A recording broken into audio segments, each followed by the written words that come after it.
Isang mahalagang kaalaman na naman po ang babahagi ko po sa inyo ngayon. Ito ay tungkol sa tanglad o lemongrass. Ang tanglad ay parang damo lamang yan guys, parang kugon lamang. Pero alam nyo ba guys na ang tanglad ay mayaman pala ito sa mga vitamina at minerals.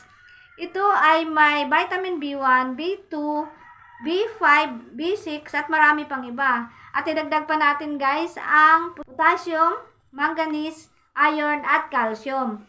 At ito pa guys, ang tanglad ay antibacterial, antifungal, anti-inflammatory at antioxidants. Ang tanglad ay mabuti din ito sa sakit sa bato, cholesterol, high blood pressure, blood sugar, mahinang panunaw, hirap sa pagtulog, sakit ng ulo, impatso, at sakit sa kasukasuan.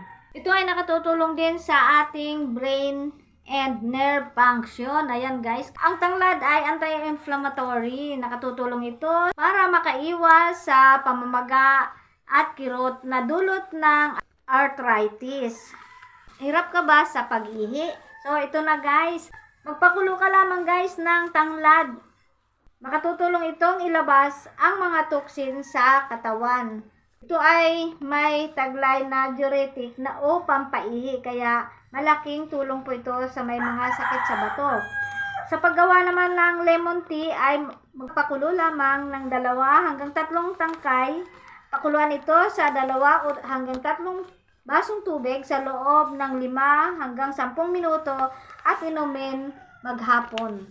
Pwede din itong inumin ng malamig. Ang lemongrass ay wala pang pag-aaral na pwede itong inumin ng mga buntis. So, dapat iwas po muna ang mga buntis.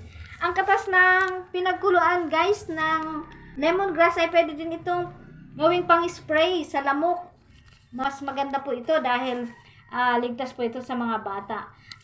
Ang lemongrass ayon sa mga matatanda ay isa din ito sa mga halaman na kinatatakutan ng mga ahas dahil din po ito sa amoy ng lemongrass. Yan lang muna guys. Thank you for watching. Sana po ay makatulong. Don't forget to like and share. Bye!